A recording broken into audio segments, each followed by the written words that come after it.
welcome to the Heavy Music Awards. How are you feeling? Yeah, amazing. Very well, thanks. You've had quite a big week. I've seen you've been at Maida Vale. We have. Yeah. It was wonderful. It was a bit of a dream. That place is incredible. How did you feel on the run up to that, though? Were there sleepless nights, sweats, all the nervous things happening to your body? I think it was just thinking about so much other things. It was just kind of like, oh, then we got there and we were doing a session.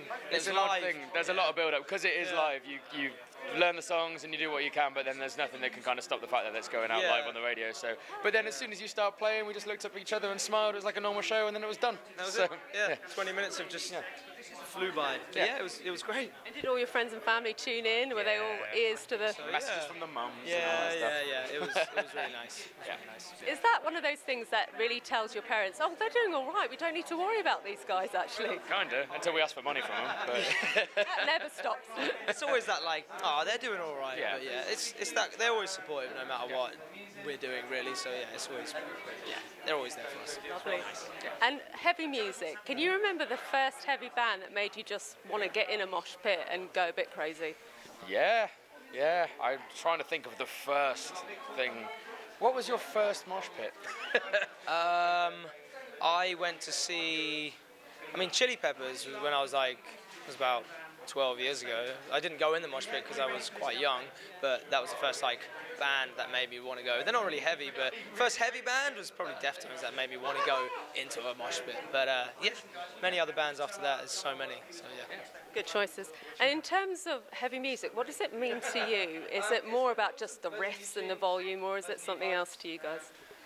It's what we were talking about the other day, actually. We've kind of got this thing that heavy music should be something that is a little bit challenging. You know, there's a lot of music that you can kind of listen to passively and be a little bit, that's cool, that's on in the background, but this kind of music it demands your attention, and it's a little bit challenging, and that's what we think it should be. We always just think it should be something that maintains your attention.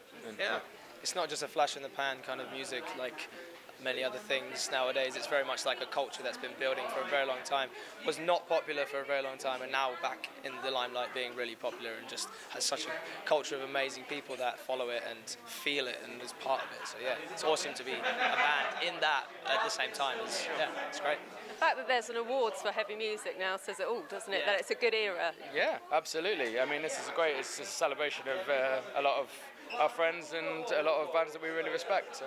How do you feel about the fact it's been voted for by your peers, contemporaries, industry folk? I think it's great. I think it's really good. It's like there's a lot of awards ceremonies that kind of happen, but this one's very for the musicians and for the industry essentially, and I love that. So it's really good. It's run by great people as well. So we're happy to be part of it. Have a fab night. Great. All the best, and see you soon. Cheers. Bye. Thanks a lot. Bye. Bye. Cheers.